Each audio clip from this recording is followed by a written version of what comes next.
Yes, thanks for staying with us on the Sports Show, Poppy. Big weekend coming up in lacrosse.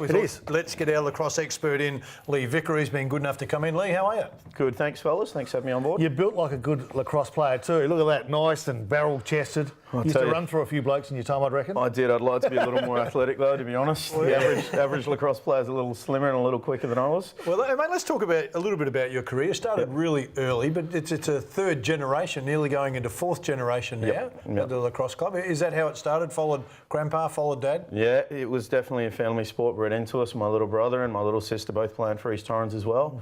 So not an uncommon sport for kids to start at 8 years of age, and definitely a lot of family members that play through the generations. See, I would have thought it is a bit of an uncommon sport because it's one of those unique sports that, you know, athletics can lead into a whole lot of things, you know, playing squash or tennis, you know, there's comparisons. But lacrosse, having watched it myself a few years ago, mind you, down at Glenelg, it is a very unique sport. And one thing I did notice is you blokes hit hard. There's certainly a good amount of athleticism to it, and we're not afraid to put our bodies in the line. No. Boys and girls, they'll all get in the way and sort of direct each other away from the goal that we're trying to protect. So, pretty athletic sport, lots of running. But how do you get kids at 8 years of age when you've got real competition, as we know, cricket, soccer, basketball, football? How do you get them? How do you get them interested? It's definitely a slug, no doubt about it, but we spent a lot of time at grassroots level just doing work with local primary schools. Yeah, okay. Trying to engage through different mediums, through SAPSASA Sports. Good. We're doing very well with girls' sport in private schools at the moment, and our girls' numbers are really starting to blossom.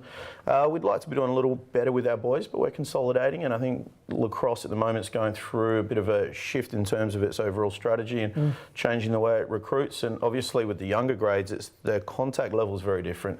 It's a really inviting sport to play. It's only five-a-side, not ten-a-side. So everybody's getting a touch. The kids are always involved regularly. And no contact at that early age group. Lee, it seems in the last couple of years that it has grown in its popularity as far as the United States coming over here and recruiting players. So suddenly the attraction for kids, they see that opportunity, scholarship in the States or a chance to travel the world. So is that, am I reading that right? Definitely. I mean, Australia's always been very strong in the world in terms of lacrosse. In our world ranking, we've historically been 1, 2 and 3. I mean, our women's world team have won the world championship twice. Our men have regularly finished second and third. We're probably slipping it a little bit in recent times in the world rankings, but we've still got a lot of really good athletes that are picking up college scholarships, and obviously the amount of colleges in the US gives our talented kids a lot of access to go and play. Around the world, as far as numbers are concerned, are we, as Smothy said, growing? You mentioned young boys, maybe it's a bit tougher, but around the world, is there a region or a country that is growing significantly? Look, the USA is its most popular sport at the moment. It's growing at a faster rate than any other sport in the US. I think they're tick under 1 million people playing lacrosse right now. Okay. I think Canada is somewhere near the 500,000 mark. I think even Japan is somewhere in the 25 to 50,000 mark, and even Great Britain ticking a little above us. And I think we're sitting somewhere around 5,000 or 7,000 people, and still managing to hold number 3 and number 4 in the world. Where do we get an Olympic Games of lacrosse? Where do we get something on a world stage where it just gives you that jolt you need? Perfect question. Lacrosse is actually working towards, I guess, Olympic representation and World Game representation. Our women's team just right on the back of a World Championship went and played in the World Games, which is sort of that next entry-level tier to the Olympics. Okay. Managed to pick up a bronze medal there, which is a pretty nice accomplishment for them. So fingers crossed that's all moving in the right direction for us. Mate, what's not moving in the right direction is the grand final for you blokes this weekend. East Torrens knocked out in the prelim final, mate. What went wrong? Look, we came up against some pretty stern finals opposition. Brighton are season finals competitors and not to be mucked about with. They've got some guys in their team. Lee Perham's an all-world player back in 2010 and still a very strong contributor in that team that's got a wealth of experience and you know, face off guys like Jack Woodford who just managed to destroy us all day. So they were very good when it mattered. All right, let's talk about the men's final this weekend at Norwood, the women's final this weekend at Norwood. What are you predicting? Look, so in the men's final, we've got Glenelg, old foes Glenelg, coming up against Brighton. Glenelg won straight through in the semi-final. I think they went through 18-7.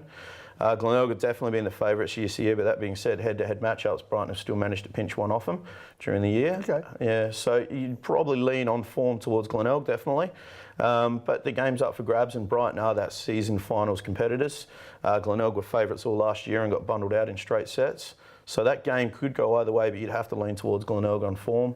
And pretty much the same deal in the women's, almost the identical matchup. Glenelg-Brighton, same deal. Glenelg managed to bundle Brighton in the semi-final and get a pretty good score. I think they got up 17-11 from memory or something thereabouts, and definitely favourites to do the same thing. But what Brighton, is it about those two regions? What is it about? Oh, I tell you, the western suburbs are very strong in lacrosse, and right? they've been recruiting very well. Yeah, absolutely. Yeah.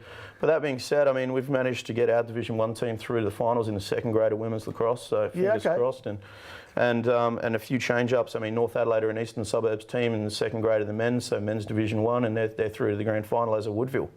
Okay. So what time are the gates open, Norwood? Norwood, games all day actually from 8:45. There's some junior action in the morning. Senior men's final kicks off at 2:50. Women's final kicks off at 5:30. I think it's $5 entry before 11 o'clock and $12 thereafter. Kids under 18 free. Okay. Why Norwood Oval? Why'd you pick Norwood? I mean, obviously it's a great facility. But when you've got Brighton and Glenelg, you know, it's typical South Australia. Oh, we've got to go to the other side of town. I'll tell you, it's actually probably good for the eastern suburbs to bring a little bit of recruiting, I guess, focus our way. But look, beyond that, we used to run some grand finals out Norwood Way back in the 70s and 80s. And in fact, my club, East Orange, used to use it as a training base back in the 50s. So it's an opportunity for us just to get back in a public venue, good surrounding on the parade, lots of public attention, great opportunity for people to come and see what lacrosse is about. Hey, Lee, we talked about it before. You said you're doing a lot of work in the schools. I mean, all the sports are in the schools. Yep. What do lacrosse do that's a little bit different? You know, the footy goes in, the basketball goes in, they all go in. Netball, soccer, doesn't matter what it is, athletics. Yep. What do lacrosse do? Anything different or just trying to expose young kids to the sport? I think we're definitely trying to expose kids and show them what it's about, but they also get a stick put in their hand, which not too many other sports do, perhaps hockey.